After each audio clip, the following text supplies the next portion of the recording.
people to be confused. That's why, Gina, you have different versions coming from government officials. The Forum Tumbo gives his own version.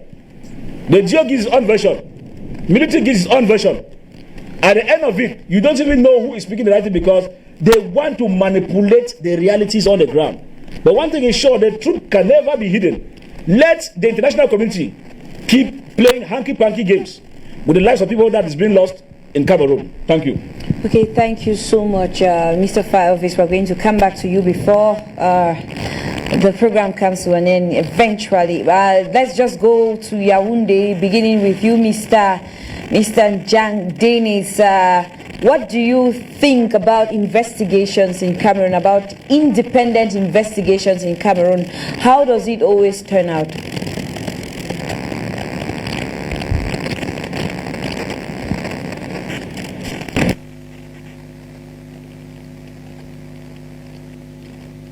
Thank you very much, Madam. I would like to recall our mind a bit. I think Cameroonians easily forget. I don't know. There was one time, if we could recall, some years back, an incident occurred in the extreme north where some women were shot by men in uniform. I'm talking about the military, with women on their children on their back. They were shot, and the video circulated all over the social media, and people pointed fingers at the military, and the videos even demonstrated that it was done by our Cameroon military. And we had several versions from the government contradicting, and some minister of communication by then even went as far as saying the images were from Mali. Later on, the truth came that the Cameroonian military was involved in that shooting of those women and their babies behind. Another similar incident occurred in Muyuka, where a baby was shot by the same military, where the parents themselves testified. In fact, one of your colleagues from one of the stations, your sister stations, went right to the terrain and came back with authentic information, where we heard from the parents of that baby that the military came and shot the baby while sleeping in the parlor. The same government came and attacked everywhere and gave counter statements that the Ambabozonia or the separatist fighters were involved in that. We also have several incidents. We saw girls in Bali, young girls. They said the image was from Bali, where the military compelled them to swim in the mud and subjected them to terrible humiliation, and the same government refuted that it was not the military. So I want to say that those were just some of the few incidents that we never needed any investigation. Everything was clear. I think what happened in Ngarbuh is just an example of several issues like that. I am a living witness of the military atrocities on even my own family. In Muyuka, I can tell you that I am not speaking like someone who is just getting information on social media, but I'm talking about someone who is a living witness. How I can tell you that our family house that was built in a village called Munyenge was totally razed down, and so many young children, women were shot in the course of that action, and by the same military. And maybe that it did not give a lot of media attention, and that one was just swallowed. And we have so many occasions of military atrocity meted on innocent civilians, women, and even children. But everything, thank God that no matter what, somebody made mention of God. God is a supreme being. Thank God that the Ngarbuh incident is just there as a leeway to actually answer the worry of so many Cameroonians concerning military atrocities in the name of fighting separatist fighters in the two English-speaking regions. I think when we talk about investigation, my interest here is Cameroonians. Whether a military man is killed, whether it's a civilian, whether they are separatist fighters, at the end of the day, Cameroonians are killing Cameroonians. And I go further to ask the question, who are those benefiting from this? Who are those that don't want this war to come to an end? The Popular Action Party, from the onset of this crisis, when it started from 2016, before getting into a war declaration by Mr. Biya, we have always asked for a political solution to this problem. Why is still that ongoing arms and shooting from both camps? Why is still that violence? Why is still that atrocity? Whether coming from the camp of the separatists or from the camp from the military? Who is benefiting from this war ongoing in the two English-speaking regions? I think when we talk about investigation, what is investigation got to do here? My interest here is not the investigation. My interest here is not to give the credibility of who is investigating. Everything is clear. I am a political actor, and I have my ears, I have my research, I have my eyes on the terrain. I have people that if I want to get concrete information, even the issue in Ngarbuh, do we need, what type of investigation do we need? I think I had authentic testimony, people making testimony from the terrain. I saw an old father who said openly on what actually happened. I think we have people there in that same Donga Mantung that if we want to get the authentic information, they will give to us, and I have had sufficient information. From every indication, from the government side, the government will say this, the Minister of Communication will say his own version, the SGO of Donga Mantung came out with his own, the spokesperson for the military came out with his own. At the end of the day, you realize that there is something cooking up at the level of the government. They are doing all what it has to take to cover up their track action. And I think let me come in a bit, please. Now, from everything you've said, you've said there's no need for an investigation, but then at the same time you say there are different versions coming from the Cameroon government alone, not to mention the United Nations, because we actually have two versions coming from the United Nations Secretariat and Human Rights, two separate versions. So why shouldn't there be an investigation just to be sure that we come out with the right thing? Because even the government isn't clear on who did what.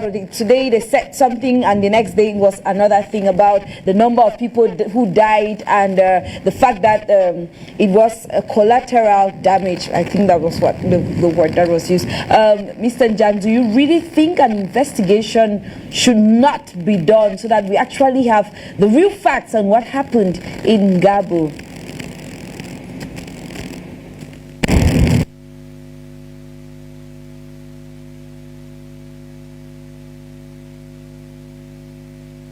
I think the word investigation is a political and a diplomatic jargon to keep on winding time. It is true, I am in for investigation, and we have had so many incidents like what their panelists in Douala just said. That there have so many, he listed so many incidents where we have called for investigations, and those investigations ended up in some drawers that none of us could give any concrete knowledge of where those investigations ended.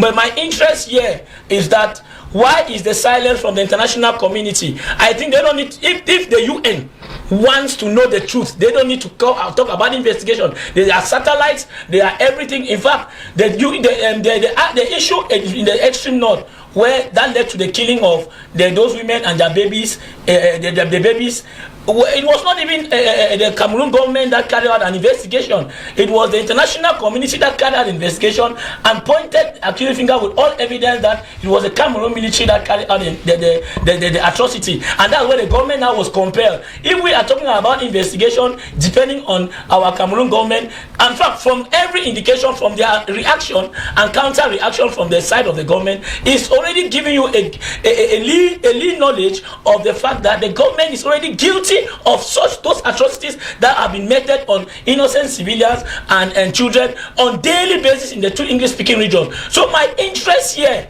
as I speak, is not that I am refusing the investigation. What is the way forward? After carrying the investigation, yes, all of us are aware, the international community is aware that there is an ongoing genocide in Cameroon. I'm very, very confident of what I am saying. But what are they doing? What are the measures being put in place to ensure that, because several aspects, several atrocities like this have been occurring, and they have been carried out investigation, and they say we'll call the perpetrators to justice. It is true, they'll call the perpetrators to justice, or maybe those guilty will be brought to justice. But is that, as a political actor, my interest is, what is the way forward? Cameroon is at the brink of collapse. Should we only depend on investigation upon investigation upon investigation?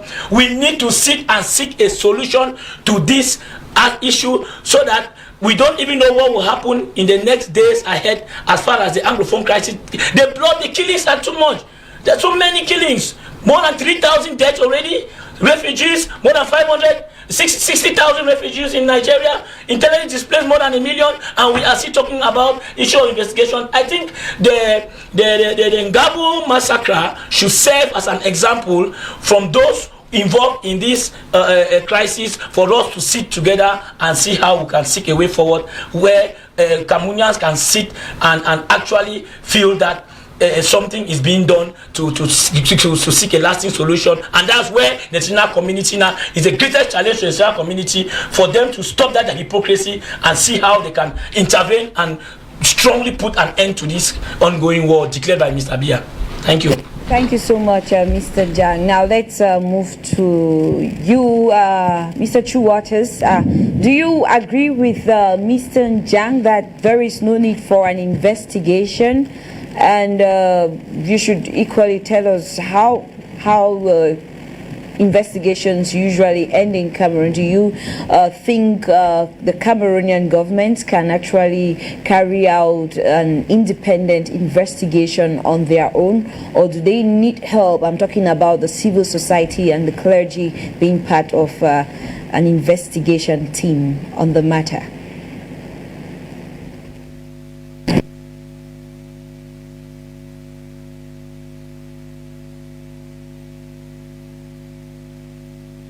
I strongly agree with the National President of People Action Party, Jang Dennis, and especially where he has ended with the point where Mr. Biya has to be charged with war crimes, because he needs to be taken to International Criminal Court of Justice for war crimes.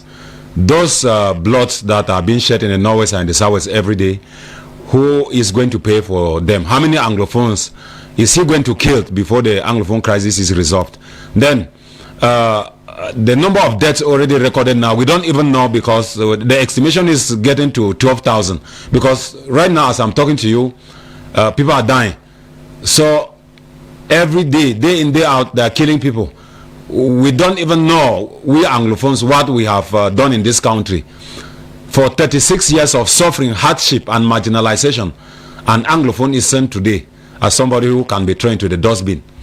This has to come to an end. Then investigation, I laugh. Why? Because Cameroon government is very stubborn. They always carry out investigation, but results are never known, or even if they are known, they are not credible enough to draw the battle line and make things clear. Independent hand in that investigation is good, but a series of investigations in Cameroon have never yielded any fruit. The child that was killed in Muyuka, investigation was carried out. Do we know the results? No. A bishop was assassinated and thrown into the Sanaga River. An investigation was made. We don't know the results. The Ezeka incident, which claimed the lives of thousands of people, up to today we don't know the results of the investigation. Perhaps the one in the far north, where the Minister of Communication met an error and said they were Malians, soldiers, and later on it came out to be Cameroon military. We had some substances of the results of the investigation where the soldiers were punished. 4 days after the Ngarbuh massacre, a soldier shot a civilian in Bamenda, and the minister removed a communique by saying that the soldier has been brought to justice and will face the sanctions. It will not caress and cajole us. Investigation in Cameroon should be done with an independent body from an international community, because they will say, as they have always been saying, that they are a sovereign state, and they know they always manipulate their information to give the information in their investigation which is not valid. I am thinking here of fact-finding missions, because investigation is a variable of fact-finding mission. In 2002, when it was done in Cote d'Ivoire, a resolution was voted, 1441, and there was an intervention. In 2011, in Libya, resolution 2016 was voted, and an intervention happened. In 2013, 1925, a resolution was voted after fact-finding mission in Central African Republic, and an intervention was met, and Bozizé was chased out, even though he has come back. We know such cases in Guinea-Conakry, where Mohamed Dadis Camara attempted and it did not work. So when you talk about investigation in Cameroon, I will doubt the kind of investigation, because they have been doing one thing over and over and they expect different results. What we need now is action and not investigation, because the reports from REDAC, the reports from the United Nations, the report from opposition parties in Cameroon, People's Action Party, the Cameroon Renaissance Movement, human rights representatives, they have given enough evidence that military killed the civilians in Ngarbuh. Eyewitness and passerbys. Which proofs, which investigation do we need again?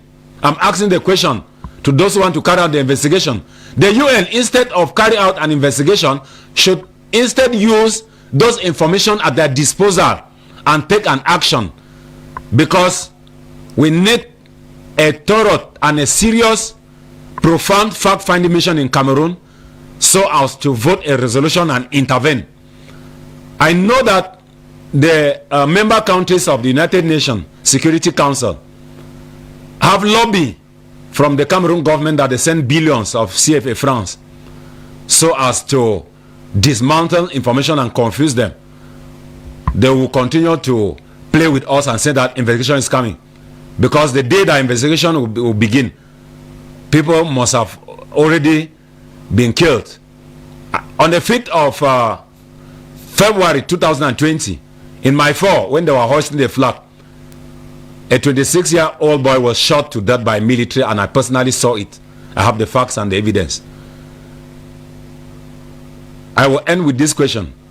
How many Anglophones does the Cameroon government want to kill before the crisis should come to an end? Because I want to be among the people to be killed so that we have a solution.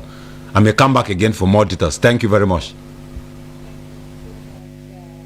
For your intervention, Mr. Chuwates, and joining us in the studio is Senior Barrister Ashwin Manuel. Good afternoon to you, and thanks for coming. Before you came in, we were talking about investigations in Cameroon and the way they usually turn out.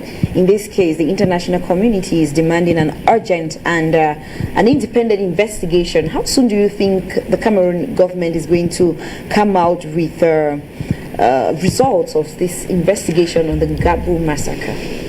Good afternoon, Gina. Good afternoon, televiewers. Well, you see, those people who are clamoring for the Cameroon government to be sent to the International Court of Justice should know that when you are going to court, you must have evidence. And evidence that you take to court is not evidence from newspapers or from political parties. So when the international community is asking for urgent investigation, those investigations are geared towards securing the evidence that can be produced before a court of law.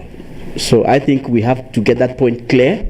If people have made statements on the ground, it is fine, because now we know the people who are going to be concerned by that investigation. They are going to call up those witnesses and take down their statements and make sure that they are protected, because you don't just take people's statement and leave them like that. They can be erased. So you see, it is very important for this international investigation that has been clamored for to take place, so that the evidence has to be produced in front of the people who are asking for it. It suffices to say that this Ngarbuh thing was all started by the UN. We should not forget that the UN is present on the ground. In November, I think one of their workers was killed. They are on the ground, they are seeing what is happening, and they are the ones who announced that there was this massacre before people started standing up to confirm and others rebut the number of deaths. So I think it's very important for this investigation to take place. That investigation is not supposed to be something carried out by the Cameroon government. You will not expect Cameroon government to give the United Nations the evidence that they need to prosecute the government representatives. That is not possible. If you ask me, I will. If I'm the one in government, I will never give you. And I think we had reports that the leader of the team, the UN team that was sent to go and carry a preliminary investigation, was arrested, and they had to intervene from Yaoundé before he was released and had to continue to Ngarbuh. So I think the investigation here should be should be carried out by an international team, not Cameroonians. Okay, so there are some Cameroonians, especially of the civil society. I'm talking about Barrister Agbo Bala, who says the team should be made up of members of the civil society, the church. We're talking about Catholics, Protestants. Let's just talk about religious people or religious leaders should be part of the group. I think these are independent people. Should we leave them out of these investigations? I think we are not talking about a pressure group here. We're talking about people, experts who are coming to collect evidence that can be produced before a court of law. Okay. We are not talking about a pressure group or people who are coming to collect evidence to satisfy the public. Okay. We should understand that this is not the first time. We had Pinyin massacres, we had Tombe, this is not the first time. And people should not be surprised. And what happened to the other massacres? Don't be surprised that when the investigation comes, it will not concern only Ngarbuh. It will not concern Ngarbuh only. Remember, the UN Secretary General had asked, when he asked for a corridor, he had equally asked for investigation. He equally asked for, this is the second time they're asking. So it will not just be the first time, and it might not be limited only to Ngarbuh, because I remember Mr.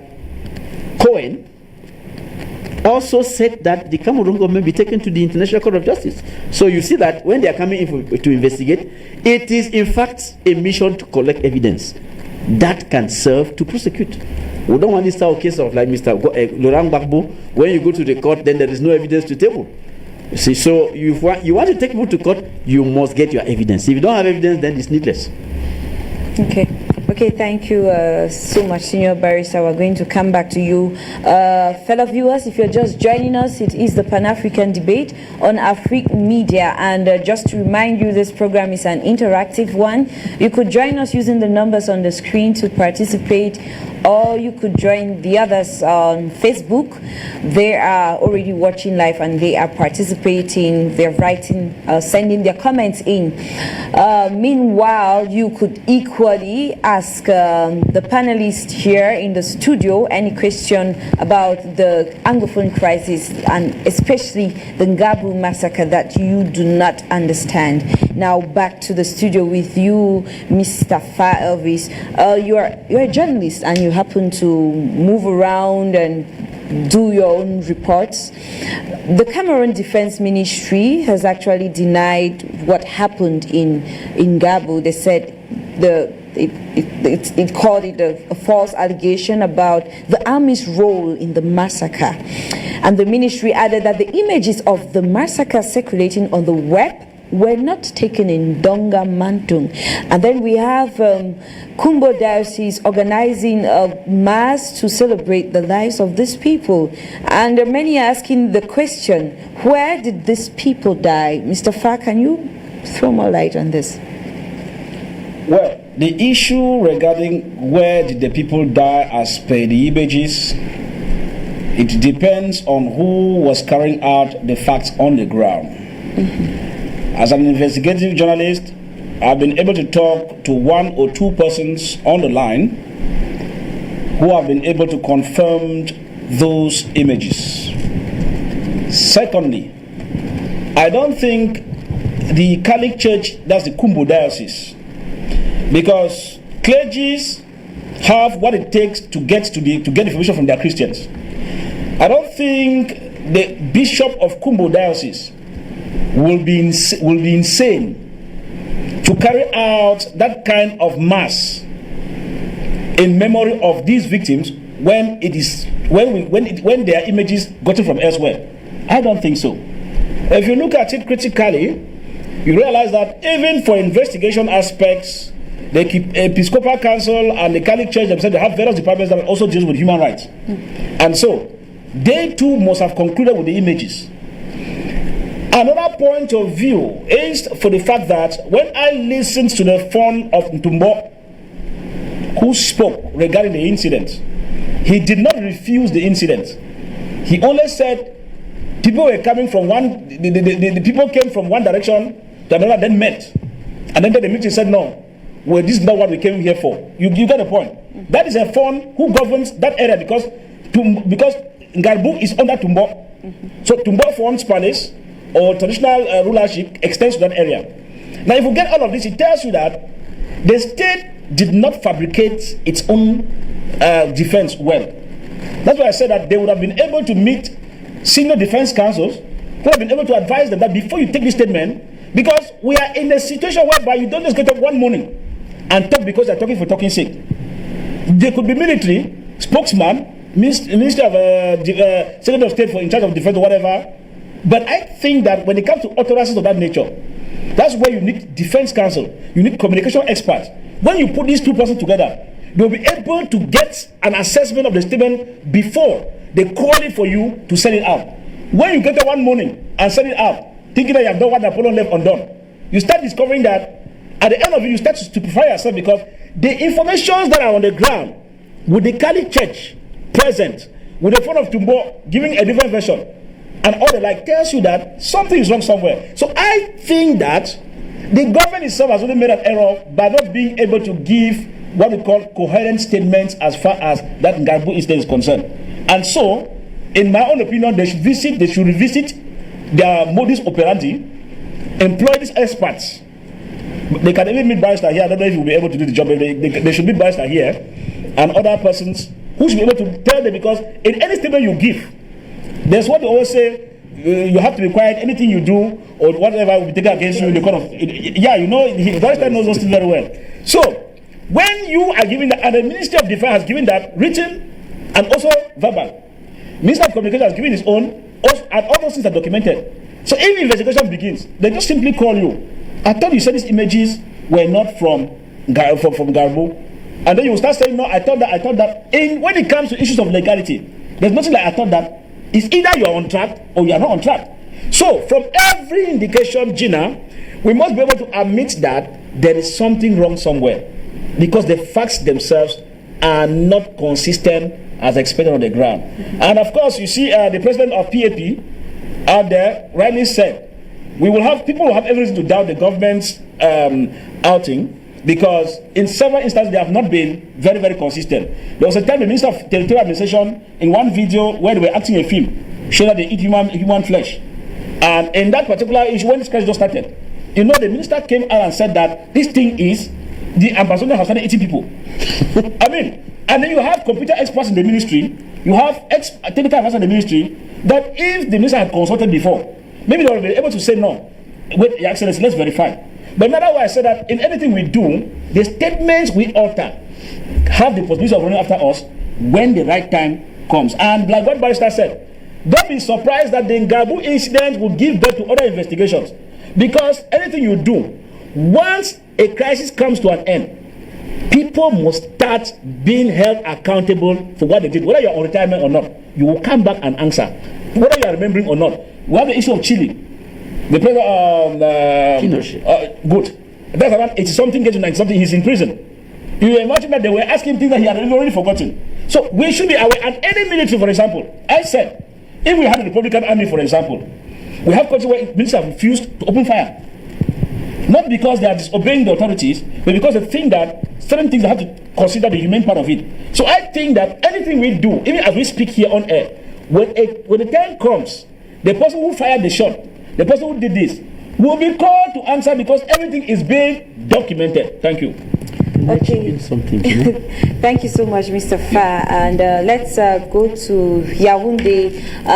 Mr. Njang Dennis, actually, a lot of cases of violence has been reported in the northwest region ever since the national territory, the whole of Cameroon, started preparing for the elections that held on the 9th of February. I'm talking about the parliamentary and municipal elections, and this incident happened just days after people went to the polls. Do you think the Ngarbuh massacre could anyway be linked to the elections that took place on the 9th of February?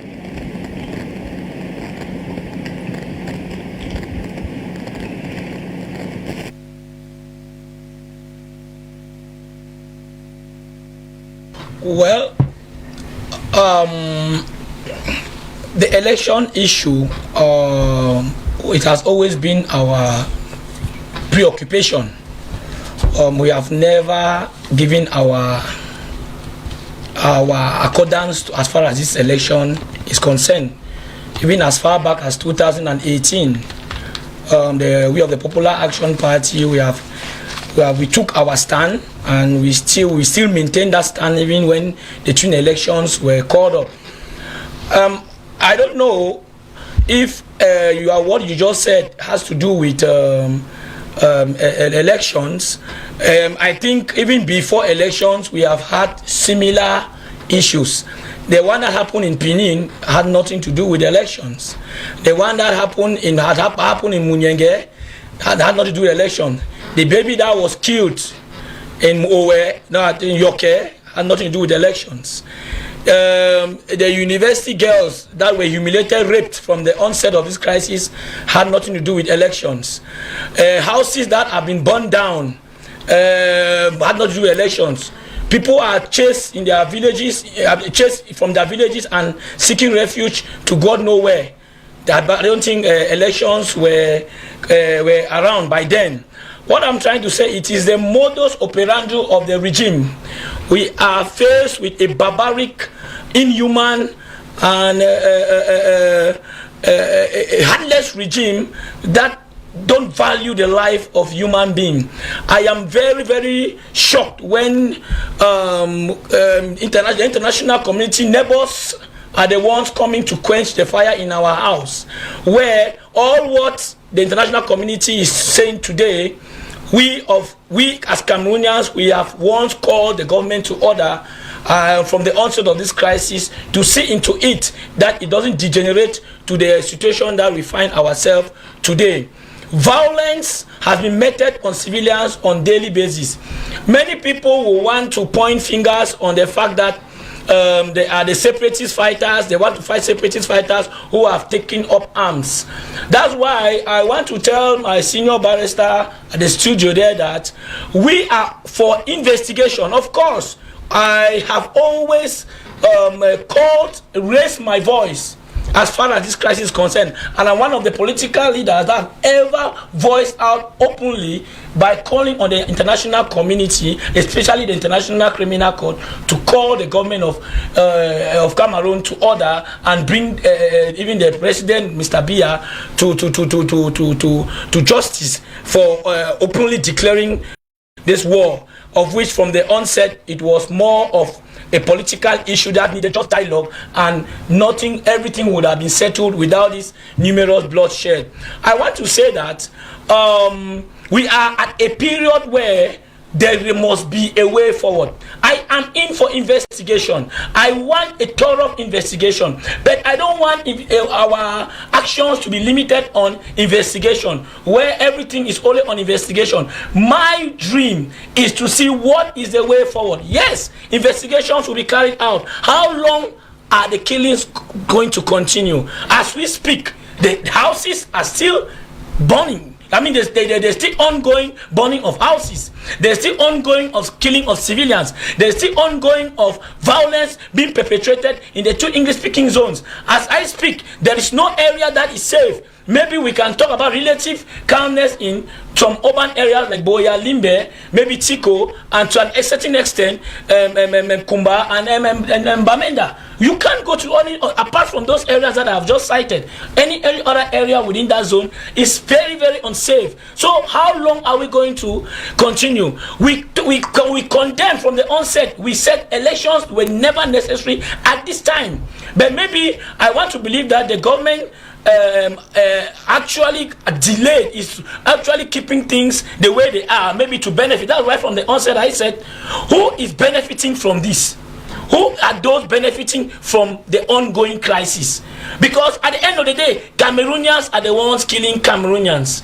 Military killing separatist fighters, either separatist fighter killing the military or the military killing the separatist fighters. Cameroonians are the ones killing each other. At the end of the day, we are the ones mourning. Those very military guys have family.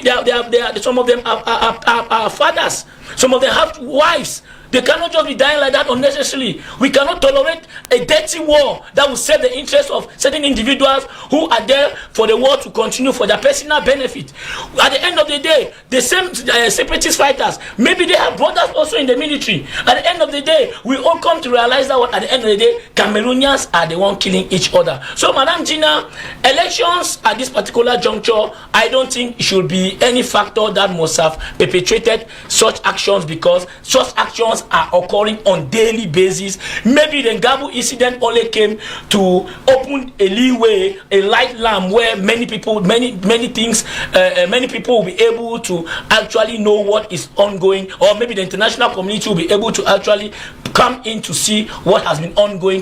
We have been experiencing these things on daily basis, violent burning of houses. So we should not be talking about election at this particular juncture, because to me, coming back to the election, nothing like election actually took place in the Northwest and the Southwest. Of course, from our statistics, the participation rate was even less than 30%. For I think, as far as I'm concerned, I see a status quo. There was nothing that has changed, and for a way forward, that's where I am hanging on.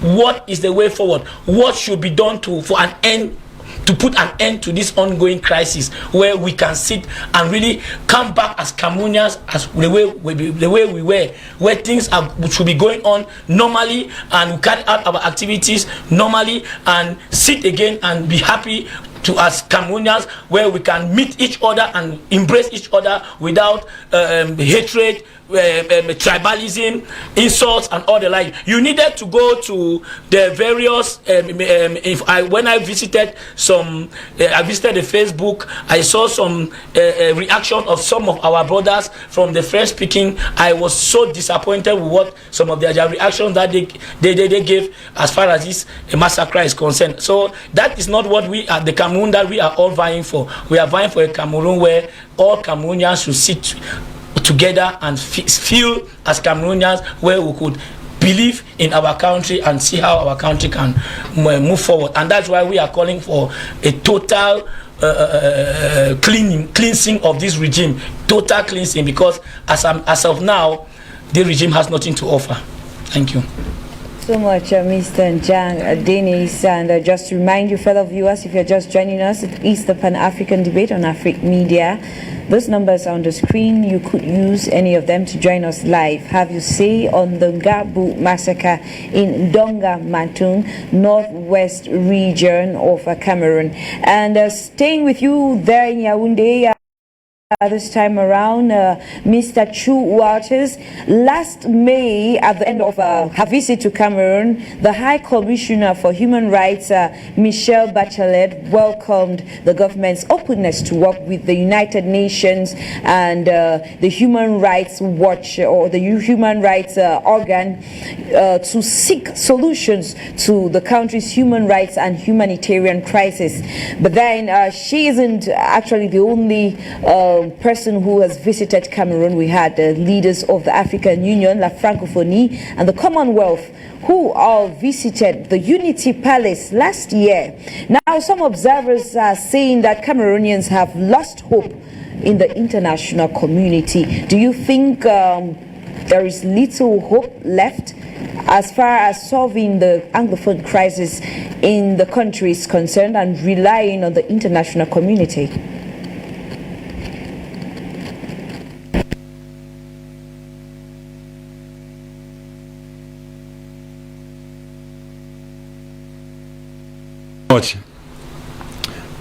When I started talking for the first time on this panel, I mentioned the word lobby. That is what has spoiled the mission of international communities to Cameroon.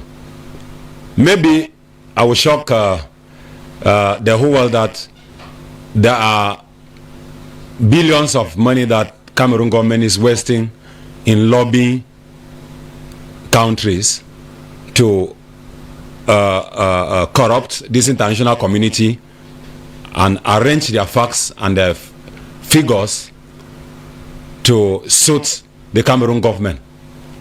Because you must have noticed that each time they come to Cameroon and go to a 2D, they always come out smiling with gifts from Mr. Biya, and at the end of the day, their report is the one that suits the government.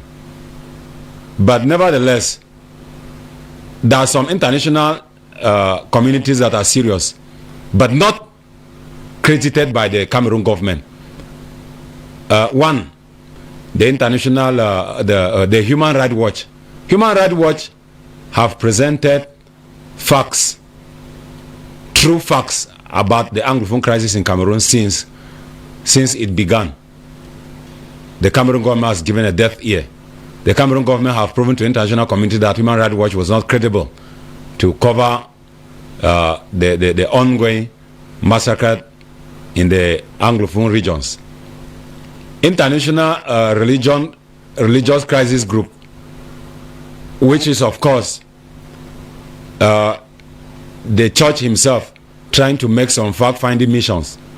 The Cameroon government vomited and rejected their mission. We know that in 1998 in Haiti, a bishop became a president. What is happening in Cameroon that even the international community, the one that concerns the church, the government doesn't want to listen. Bishop George Kwankumbo gave figures of the Ngarbuh massacre. The government contradicted, said it was 5 and 7 secessionists and 5 civilians. It tells us that when an international community goes to a 2D and comes out, they say what the government wants. And when an international community, which is an NGO, speaks the truth, Transparency International, International Religious Crisis Group, Human Rights Watch, the government will tend to say that they are being lobbied by the activists abroad that are financing the separatist fighting in the Northwest and the Southwest. But what is the arbitrage here? The arbitrage here, Regina, is God. I always have a formula. TEM is the true court of justice. TEM will give us the reason. I was discussing with a soldier from Mundemba yesterday. The confession he gave to me is different from what the Cameroon government is giving to us. He said that they on the ground soldiers, they are confused because they are slaughtering his colleagues, they are killing his colleagues, and he is tempting to even say that there is an evil hand in this Anglophone crisis, and that there may be a white Englishman and a white Frenchman between the two parties, that is the Cameroon government and the Southern Cameroonians who are fighting for the restoration of their independence. But I will say that the Anglophone crisis is a state secret to President Paul Biya because he knew what was written in Resolution 1608 of Sub 2. I'm speaking under the supervision of Senior Barrister Ashu. The former British Southern Cameroon, known today as the Northwest and the Southwest, was an independent state, and the Union Treaty in Section 5 was never discussed. Senior Barrister, you brought up this argument, and we promise that it should continue till we seek liberation and go our way. Thank you very much. Thank you so much, Mr. Chuwates. We're coming back to you. Now, to you, Senior Barrister Ashu. Let's flash forward. Supposedly that these perpetrators are actually caught and they're actually supposed to be brought to justice. Is the Cameroonian judicial system able to carry out a free and fair trial if those responsible for this act are discovered? Thank you, Gina. I want to start by going back to Mr. Fa Elvis, who said, who gave the government an advice that before they go into this type of communiques, issuing this type of communiques, and even venturing to carry out certain policies, they should consult specialists. And I think he is very correct. Because when we look at what is happening, we notice that the government is trading responsibility with the independent fighters. When something happens, the government say, no, it is the independent fighters, it's the citizens who have done it. Now, I want to remind them that in criminal law, you see, there are so many rules that are being followed. If you carry some dangerous thing into a place, you should not be heard to complain that the danger you have brought has caused havoc. The army is supposed to stay in the barracks. The army is supposed to defend the country against foreign invaders. When you take your army and release it against your civilian population, whatever thing happens, you are 60% responsible before they even open anything. You will be held responsible first, 60%. So when you're supposed to start trading responsibility, they should know that in the eyes of any judicial system, you will be called accountable, will be held accountable for having released an army against a civilian population in the first place. Now, you are asking whether the Cameroonian judiciary can be competent. Well, you know that Cameroon has excellent magistrates. Okay. We have excellent magistrates. The problem is the way the magistracy is functioning will not enable any magistrate to feel free to render justice. Now, any matter concerning war will be sent to the military court. And you know the military court is under the full control. The bench and the prosecution all belong to the government. In fact, the Minister of Defense is the chief prosecutor. He is the one again who appoints all the sitting magistrates. So what do you expect? You can see, like in the Kamto cases, in the Sisiku cases, I mean, they are the people who decide everything. The judges, in fact, when we go back to Yoldo Black's case, after the trial, the president was asked, he was interviewed, and he said, it depends on the facts that were presented to me, showing really fully that he was the one who decided.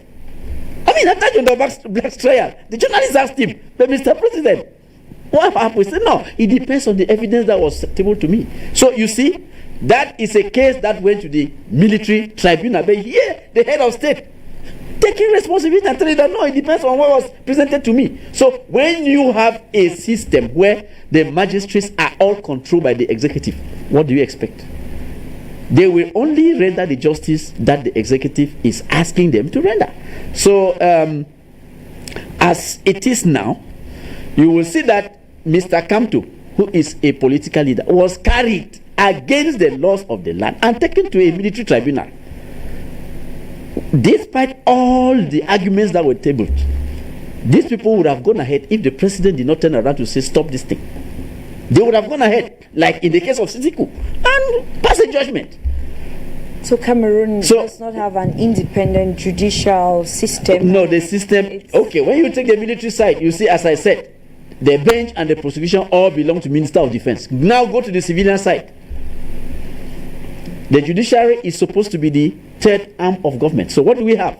We have a Minister of Justice who is keeper of the seals, who is, in actual fact, the head of the judiciary. He is the secretary of the Higher Judicial Council. I mean, all the magistrates of the prosecution are answerable to him. He is the chief prosecutor. He's the DPP, because I mean he's the national DPP. He can decide that look, this case will stop, and he will stop. Then the magistrates of the bench, they are the ones who are appointed by the head of state. So I mean it comes back to the same thing. They have erased the judiciary and put it under the ambit of the executive. So in actual fact, Cameroon is a country that has 2 organs and not 3, because our judiciary is put under the executive. In fact, when you talk to the people who are empowered, they'll tell you that there is it is not an organ, it's the judicial department or something like that. It's not an organ. You see, it is not an organ. The powers of the President of the Supreme Court have been given to the Minister of Justice. So it is a state that is functioning with 2 organs, that is the executive and the legislative. The judiciary is under the executive through the Minister of Justice. So can this type of judiciary pass an independent judgment? That's my guess. Let me come in again, Senior Barrister. We have a case already in court. We're talking about the soldiers who shot and killed women in the northern regions of Cameroon. They said it was they called those women Boko Haram. They said they were part of the Boko Haram. Even the babies, too were Boko Haram. About babies, yeah. Yes, we saw all that. Children, linking them to Boko Haram, and their case is in court. I think they've had a couple of hearings already. What do you think would come out of this trial? The judgment that will be passed will be what the Minister of Defense wants. We have this case here in Douala, the EcoBank robbery case in Bonaberi. I mean, people came from Nigeria. They came and made they came and robbed the bank. They did not know that the bank had video. Okay. Hidden video. I mean, they were all snapped. The pictures of all these people are inside the file. But what happened in the court? The Minister of Defense ordered that everybody should be given death sentence. But the judge looked at it and said no. He gave to about 3/4 of the people and released them.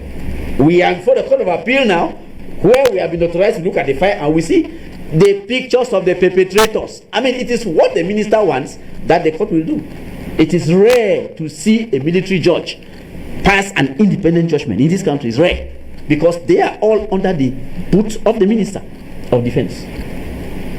Okay, thank you so much, Senior Barrister Ashwe Emmanuel. And now I would like us to use this remaining time left for the program to discuss the way forward, because we could talk and talk, but then if we do not have a way out of this crisis, if we do not say it out for Cameroonians, especially the government, to hear, then we are still going to remain on the same spot, and everything counts. Now, Mr. Fireoffice, is it demilitarization? Is it special status? Is it federalism? Is it a referendum? Is it another dialogue? Is it a ceasefire? Or is it visiting the root causes of the problem? We have international organizations suggesting all of these, members of civil society, not only in Africa, but in other African countries. We have even former influential African presidents, the former president of Ghana, suggesting one of these to solve the situation in Cameroon, especially the role our colonial masters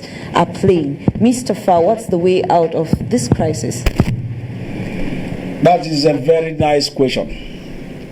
Even though we'll talk here, and the powers that be will say we are singing a song, let us be singing the song. Way forward. We'll look at it at various dimensions. I'll just take it snappy. But the main thing is that the root cause should be visited. That's a fact. Listen, Gina, if we don't solve this Anglophone crisis as per the root cause, someday, somehow, even after 2 other years, our generations will one day come back to it. And that it might be dangerous even.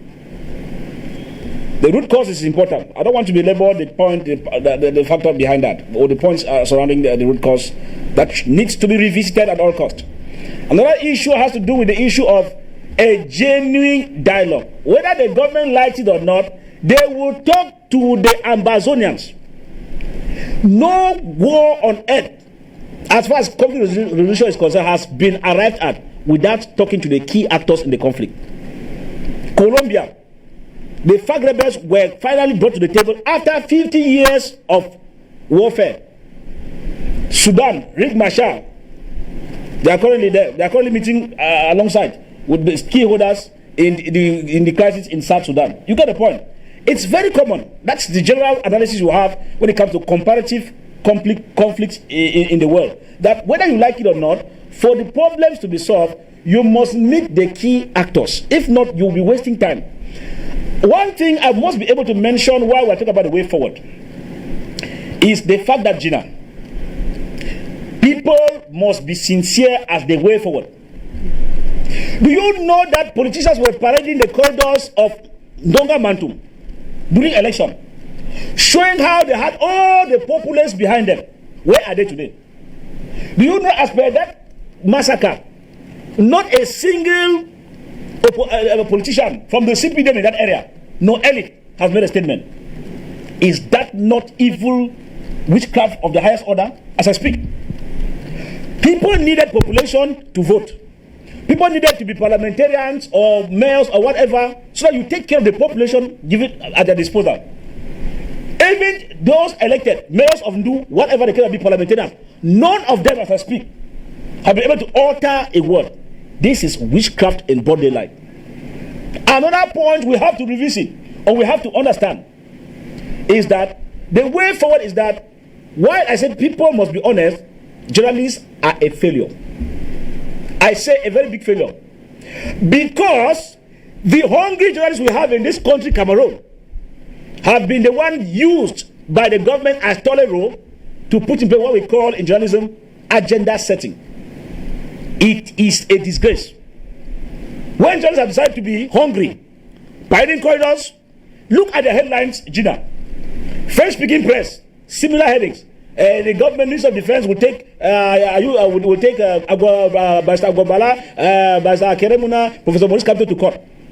When you look, the day they want to come out with the evil, the headlines are all similar.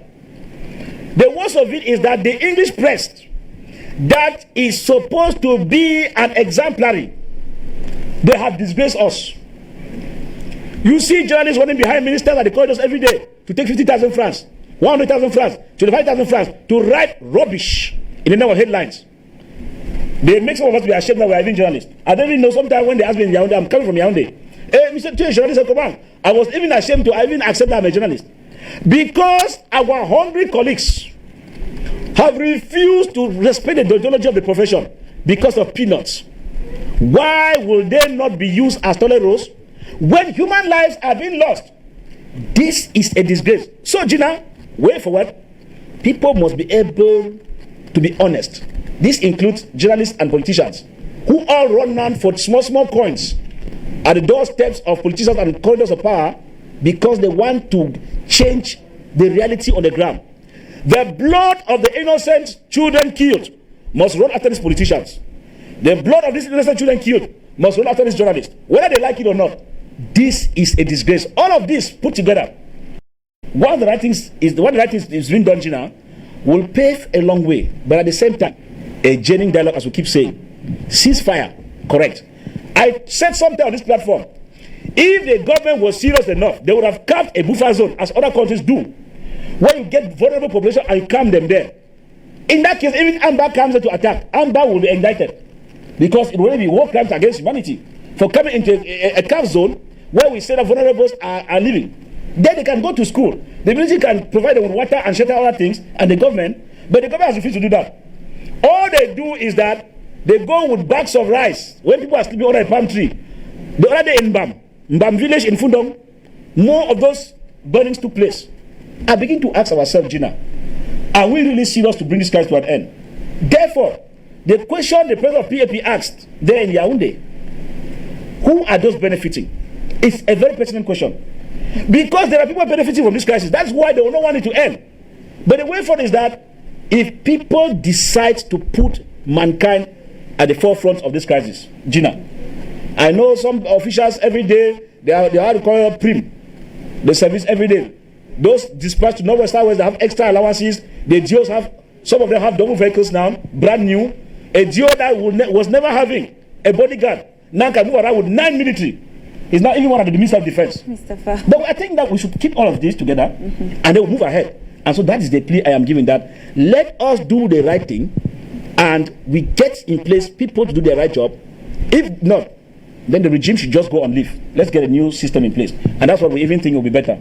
Okay, thank you so much, Mr. Elvis. And we have this caller from the USA, Mr. Lawrence. Good afternoon, and thanks for joining us on Afrique Media this afternoon.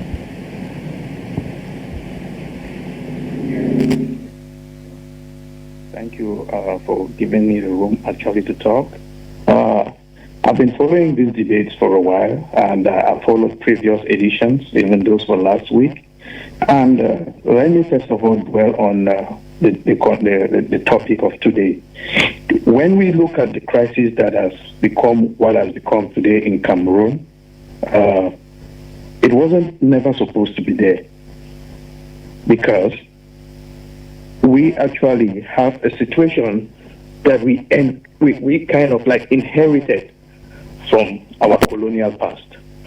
And this situation that we inherited from our colonial past has to be treated with care. These colonialists, actually, they were not only in Africa, they were in other parts of the world. They were also in Europe. But within Europe, they've accepted that this is the way some people had shaped their history. And they need to play things in such a way that they shouldn't find themselves in such. Today, Africa fights more wars than Europe. Reason being that they have not looked at Europe that has fought wars and wars and wars and came to the realization that they don't need to kill themselves. But they need to agree with their people. Presently now in Cameroon, we have this situation where we keep talking about, oh, there needs to be a dialogue, there needs to be a ceasefire. A ceasefire is not going to stop anything. Neither you talking about releasing people from jail will not stop anything. But it is about speaking the truth. That is how countries are defined. Politics, you will find lies.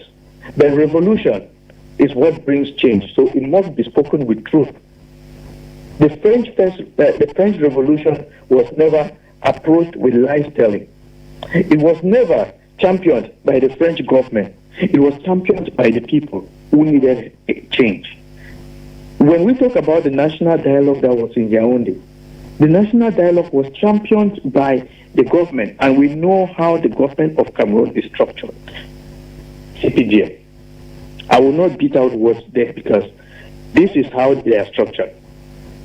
If you are a member of the government, you are a member of their party. Let's take it from there also and go along. The stakeholders to even dialogue with them are not even those that the government wants to dialogue with. The stakeholders that are there are the people of the southern Cameroons. And the people of the southern Cameroons, they need to mandate those to speak on their behalf, and not those that the government will pinpoint and choose or send letters to. It is not about people that are in jail. The same people that are in jail, they are leaders to that revolution, just like every other southern Cameroonian is a leader to whatever thing that is happening to them. But I will remind the government of Cameroon that for you to actually talk of those to talk with, they are the people of the southern Cameroons who chose to join that union in 1961, February of 1961, that will mandate their leaders, just like they did, for them to have someone to talk with them at Fuma. All of this issue of us rushing for elections, having people that will represent us, will never speak for us. It's a farce. And let me come again and actually bring out something. In a democratic system, you don't go for an election where you don't have an absolute majority, like what was done in Cameroon after 1992. They saw that absolute majority is going to be a problem. In such a situation now that is going on, we find out that even one person goes and the rest do not come. That one person represents the entire community. That is not democracy. That is in turn telling us that we are not ready to grow. I will be quoting examples like countries like the United States. The United States is made up of so many states. It's not made up of one state. It's not actually run entirely by the man called Donald Trump. No. It is run by their institutions. And those institutions are highly respected right up to the level of the states and the federal government.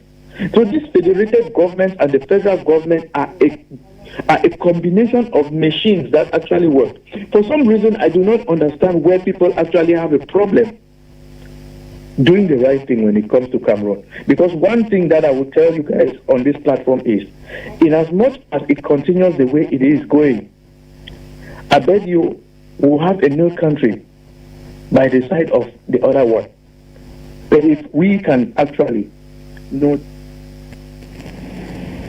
Okay, thank you so much, Mr. Lawrence. Thanks for your contribution.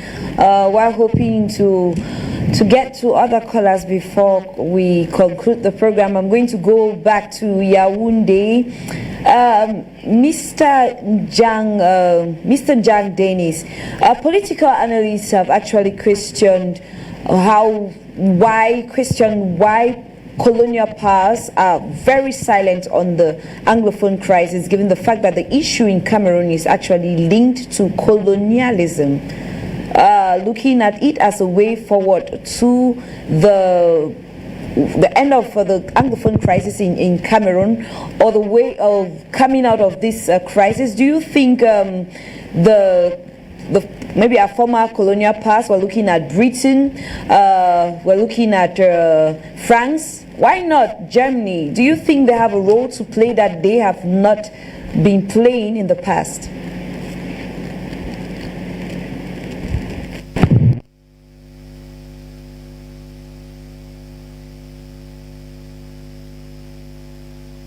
Thank you.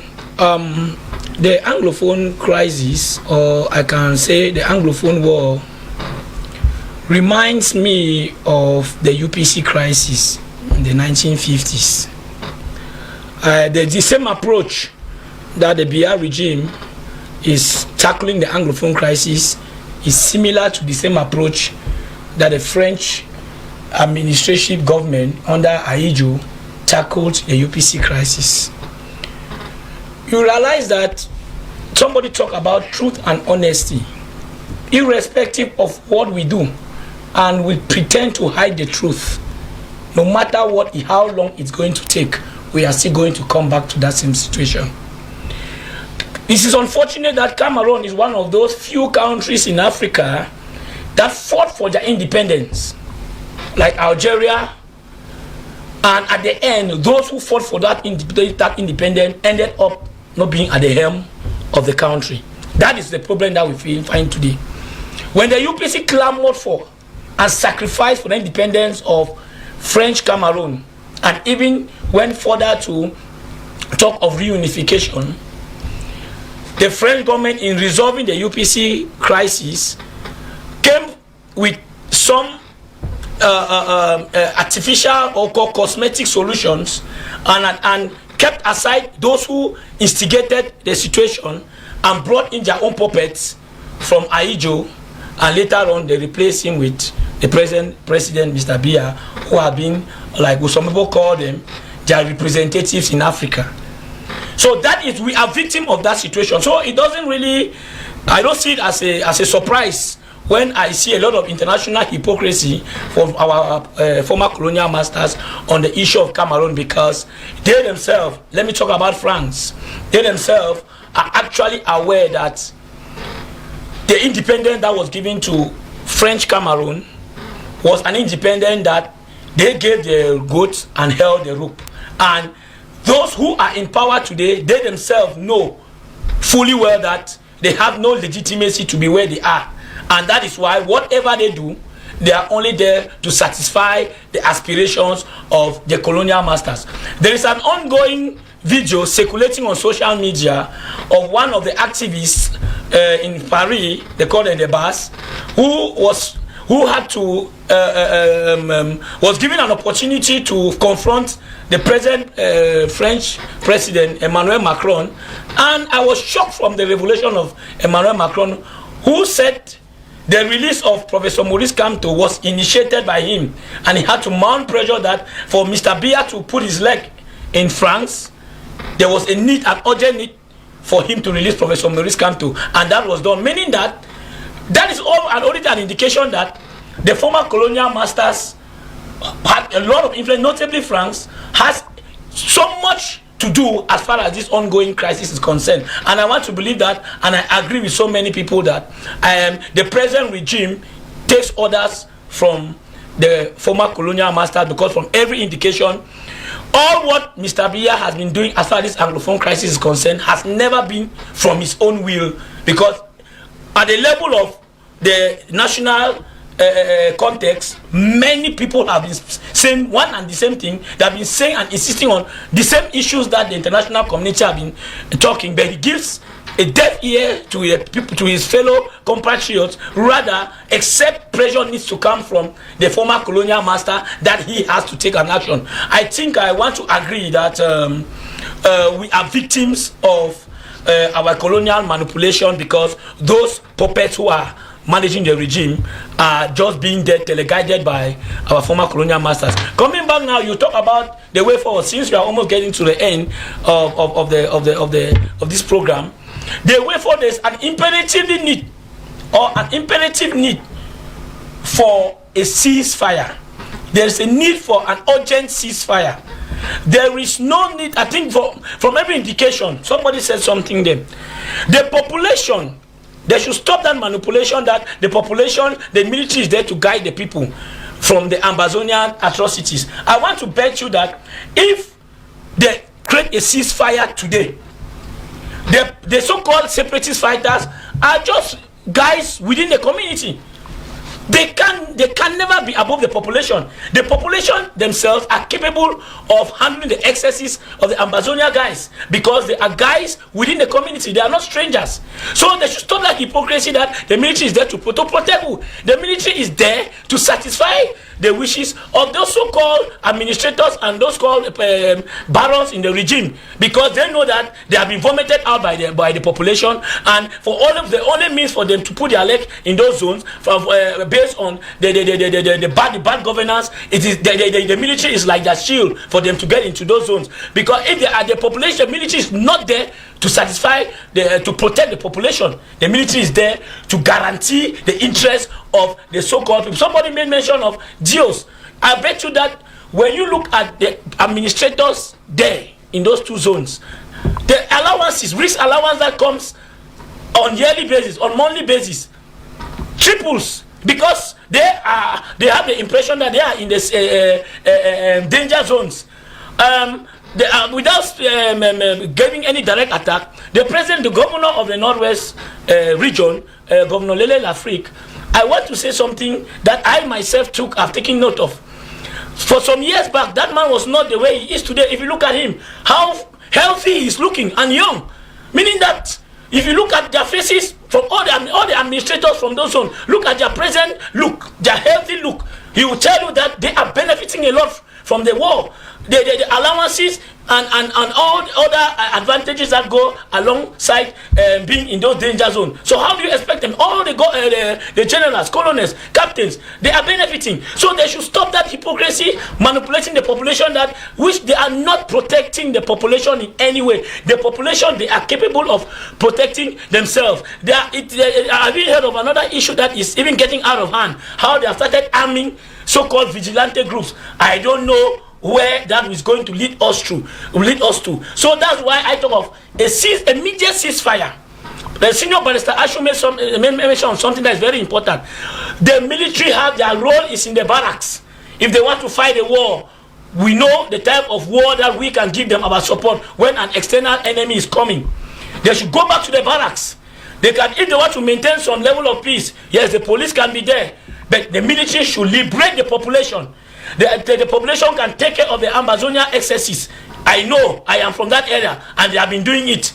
And then there should be a genuine dialogue, not a dialogue, a national dialogue, a dialogue like the one that I don't know whether the one in Fuma was credible, but there should be a genuine dialogue between the government and the stakeholders of this crisis. We are talking about the separatist leaders, who some of them are already in jail. They have access to them, and then there must be what called an amnesty, to all the guys in the diaspora, because they had a lot of influence as far as this crisis is concerned. That will give them a general amnesty where they can come back with a third party.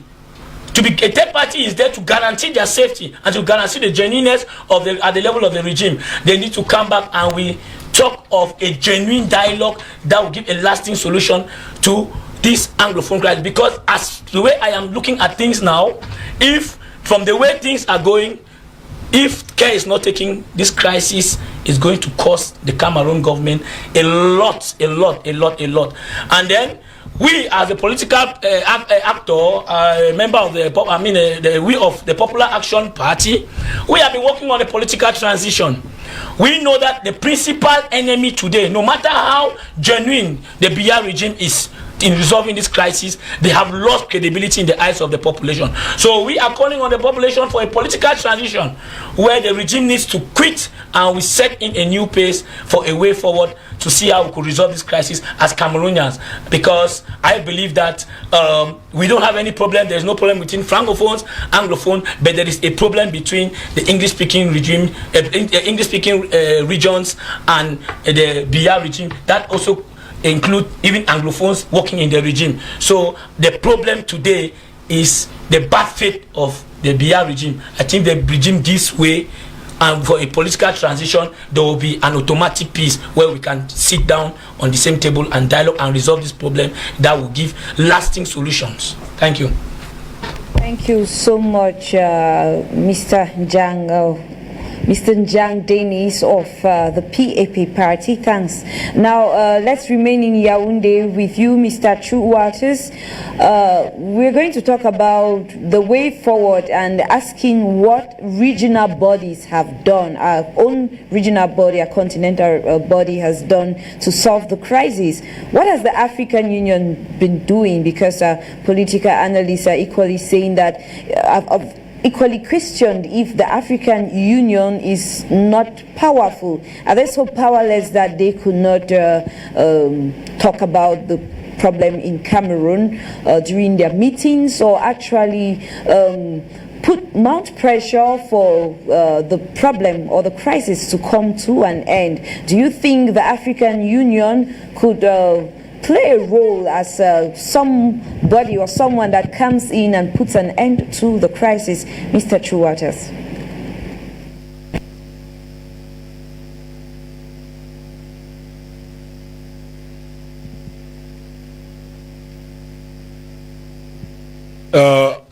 Actually, African Union is also manipulated by some international communities like the European Union and the United Nations. But there is a problem here. The meeting between the separatist leaders and the government is found between the deep sea and the devil, because it is a far-fetched dream. If African Union would have been credible enough, would have had a solution since, because this is not the first time we are hearing African Union lamenting about the Anglophone crisis. Mahamat came to Cameroon. The Secretary General of La Francophonie came to Cameroon, and the Commonwealth. All of them are manipulated by either European Union or United Nations. Why have we not asked ourselves that when France put pressure on Mr. Biya to release Professor Maurice Kamto and others in prison, why is it that United Nations has never put pressure for Sissoko Ayuk and co. and Mancho BBC to be released in prison? These are $1 billion questions that we need to ask ourselves. It simply tells us that Francophones have swallowed Anglophones since 1972, because when France speaks, they listen. But when English-speaking countries speak, or maybe Organization International Community, it takes time. African Union, to me, is not serious, because they have intervened in other countries that are English-speaking. But since we have been swallowed by Francophones, it's very difficult. And then let me go to the second question, the way forward. I think I've written a project proposal for an approach to solve the Anglophone crisis. Maybe in the months ahead it will be known, but let me just give a brief rundown of the project proposal. So my project proposal is a 7-day adventure. That is the topic, 7-day adventure. We can use 7 days and we solve the Anglophone crisis. And the methodology is as follows: discussions, meetings, resource, solution. How is it going about? The 7-day adventure is this. Within 7 days, the first day is the leaders of all opposition parties in Cameroon. Credible one. When I talk about credible one, I'm talking about Njang Dennis, the National President of Popular Action Party, Nijon Fundi, the Social Democratic Front, Professor Maurice Kamto of Cameroon Nation Movement, Kawala of Stand Up for Cameroon, Alice Com, and civil society leaders, plus NGOs, leaders of NGOs, and credible NGOs. When they will use 1 day to put down the list of all these people, they will then move to meet the government, to discuss with the government. When the leaders of opposition parties, and not the one with allies with the CBDM, I mean independent opposition leaders, they will take 1 day to meet with the government, discuss with the government, and then the next day they will go to the northwest, meet the commanders on ground zero, discuss with them, make a report. The number 3rd day they will go to the southwest, meet with the commanders of southwest and discuss with them. We'll be left with 4 days. Within these 4 days now, they will take 3 days, a trip to abroad, to a country which is a neutral background, to discuss with people like Tapang Ivo, Ayabacho, Mark Barreta, Ebenezer Akwanga, Jomba Akuru, and other activists that are concerned with the Anglophone crisis, because they are the men people who are giving commands on ground zero. When I talk about ground zero, I'm talking about northwest and southwest. So when they will take these 3 days, they will discuss, they will bring the report now. The final report will be presented on the 7th day to the government. That is where we'll know whether we are going forward or we are going backward. That is what I can say for now. But as they always say, if God does not decide that this crisis should come to an end, we can still triple the number of years to this crisis, because the Cameroon government, Mr. Biya, is not ready to solve this crisis. According to him, Anglophones dying means nothing to him. So this is what I have to say today. Okay, thank you so much, Mr. Chuwatas. Now, Senior Barrister, some people have suggested that we could actually learn from African history. We have the way forward out of this crisis in Cameroon could be learning from how crises in different African countries have been solved. But then, is there a similar case to that of Cameroon, or we could just borrow and try to solve the crisis somehow, since we are looking at a country that is equally found in Africa as well? Yes, you are very correct.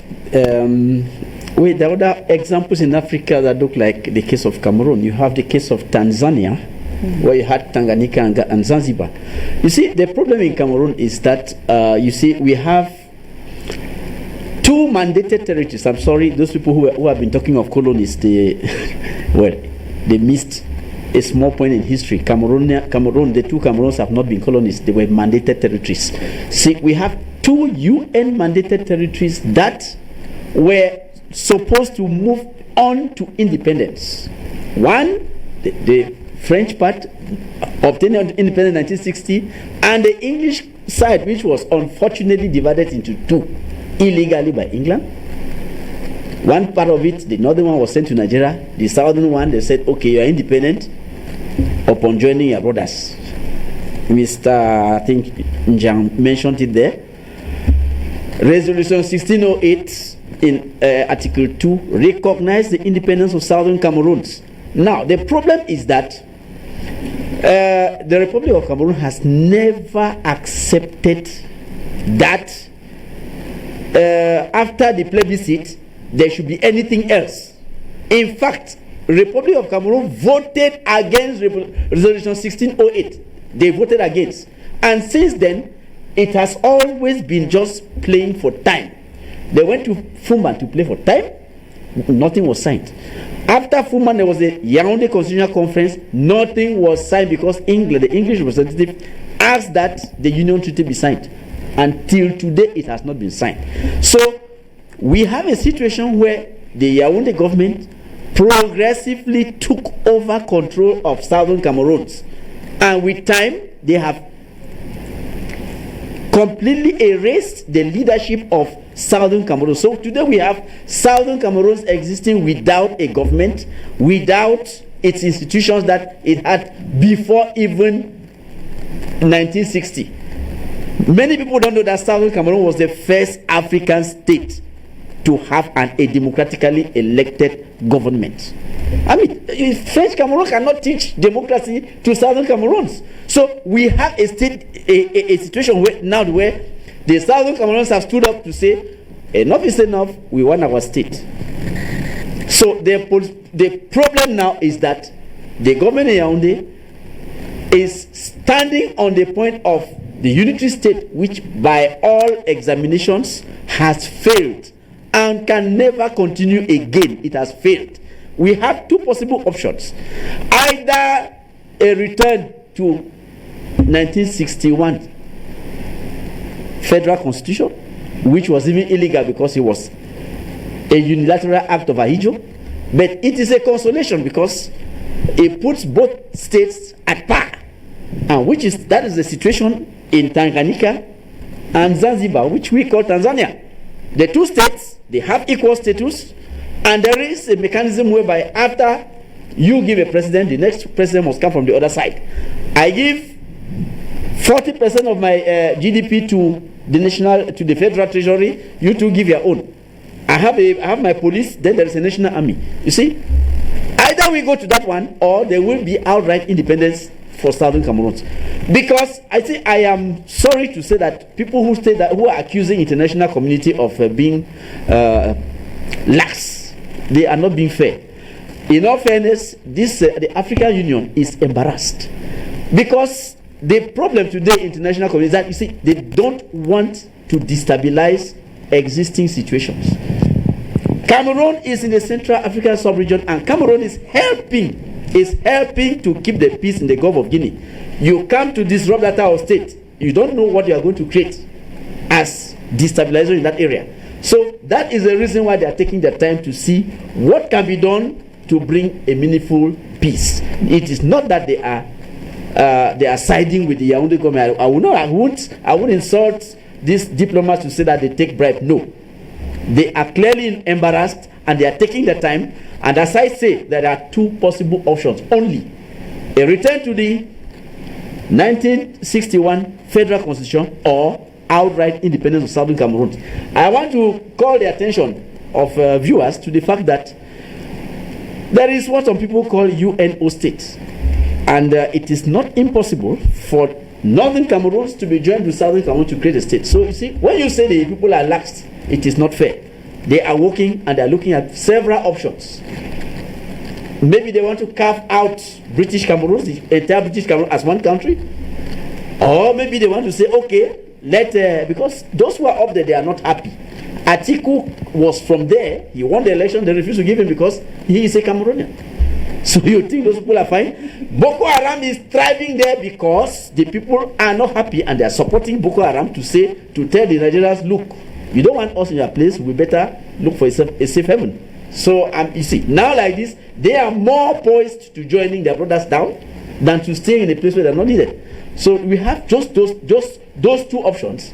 Either we have an independent British Cameroon, which is in its entirety, or two states in Cameroon. So these people are pondering on between the two. They don't know which one to choose yet. So we should not accuse them of being lax. As for what is happening on the field, there is no way any person can imagine that this thing is going to end like that. It is surely going to end in the court. You cannot kill as many people because people are talking about 12,000. History has proven that. I am telling you that the real figures are in hundreds of thousands, not what we are hearing. Nobody can, as of today, assess the real figures. When the whole thing will end, you will hear. It will be in hundreds of thousands, 500, maybe a million. Because how many have been killed in the bushes and unaccounted for? How many? There are so many people who have died. How many villages have been razed? Just start counting. Look at Kembong. Kembong was the largest native village in West Cameroon. What is left of Kembong today? Kembong was bigger than Manfei town. What is left? Kembong had 17 quarters. What is left of Kembong? What is the population? So when you say 12,000, what are you talking about? It is not even imaginable. Calm down. Bole, Kwakwa, heavily populated areas. Where are the people? So you say, no. When this thing will be over, the final count will tell us how many people have been killed. So we shall finally, surely see this thing go to the International Court of Justice. Either they will create one for Cameroon or they will carry people to the International Court in The Hague. But those who are doing all those things, they should be sure that. I hear that some of them have been refused visas already to travel to certain countries. You see, the international community is like a diesel engine. It grinds slowly, but it goes surely, and it will arrive. And when they start asking for independent investigation, know that it is only a matter of determining with what type of complements the soup is going to be eaten. So we should pull the alarm button and tell them that, please, make hay while the sun shines. Stop this thing while it is still possible to stop it, because you will be taken away by the events that are going to come. It will not end like that. It is not imaginable under the sun that this thing will end without going to the court. No way. There have been too many people killed. So I think the way forward is that the truth, as somebody from America said, the truth must be said. Put the truth on the table. There are two equal states. You cannot erase one and think that you get out of it. My friend Yahude, who said they are going to make delegation to go down, that is within the context of a unity state, and it has failed. The Anglophones don't have confidence today in anybody to manage their affairs for them. They want to manage their affairs themselves. So if you are talking of any meaningful dialogue, it should be between the representatives of the two states. If you don't want to put that on the table, please forget it. I'm a politician. I go down the fields and I listen to the people. Those in the diaspora, what they say is from the grassroots. The grassroots people tell them. And you heard candidate Tumi when he said that from the findings he made, those who wanted total independence were more than the federalists.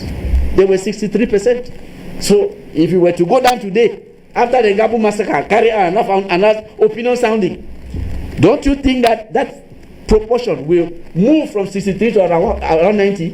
Because who will want to sit in a place where babies are killed with bullets and burnt, and you call that protecting the population? You arm headsmen against to go kill other people, and they are supervised by the military. That's nonsense. The time is going to come when everything will come to the table and people will have to answer. Threaten others with prosecution if you like, but you will answer for all those things. You cannot deceive all the people all the time. The investigation will come.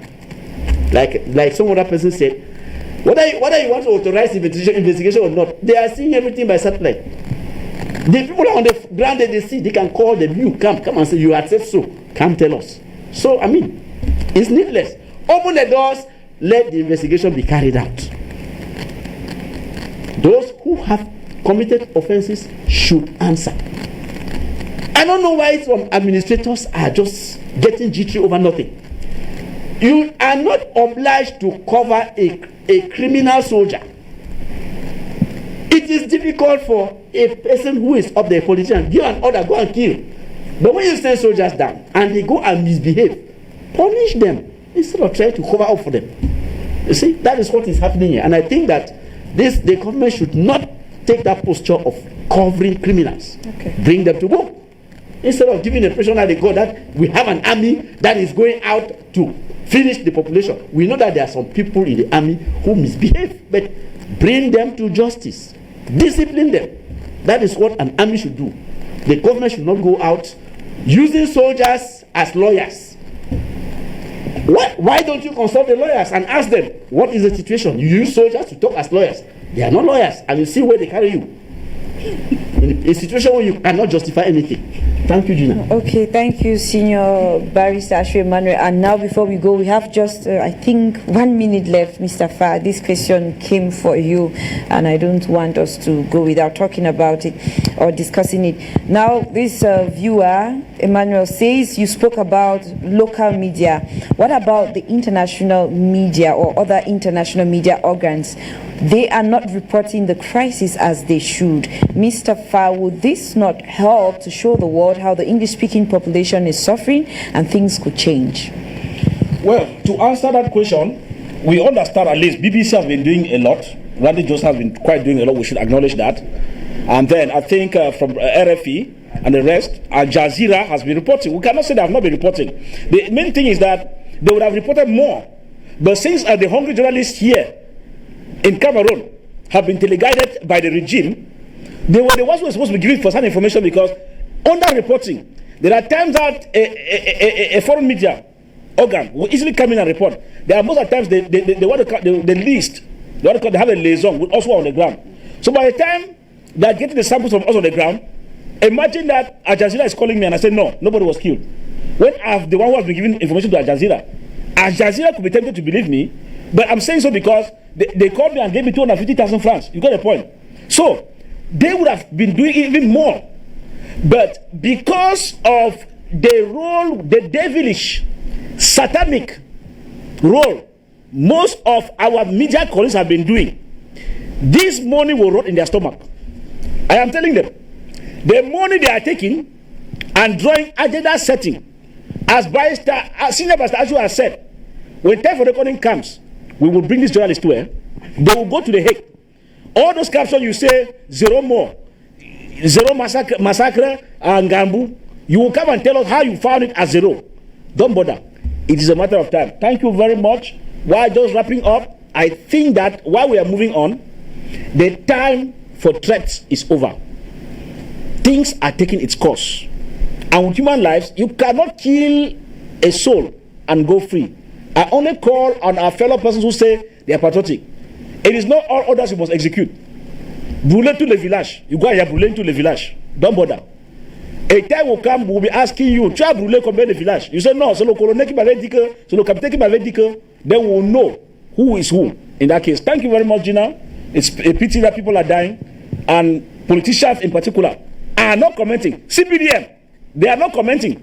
But they were there to go and do flimsy kind of fake elections with fake results. Now they are quiet, only waiting to go and start taking money. Don't bother. Journalists, all of us, our turns are coming. We will answer. Thank you. Thank you so much, Mr. Fa. Thank you all, dear panelists. Thank you so much for making time out of your busy schedule to be here with us in the studio. And for those of you who tried to call, we really apologize that we could not have some of your calls. We actually had a technical fault equally, so we could not receive your calls towards the end of the program. And to the technicians, thank you for being there with us in the studio. Fellow viewers, just to remind you, this program is going to be live again on Monday from 3 p.m. if you want to see it. And from wherever you're watching us, it's goodbye for now.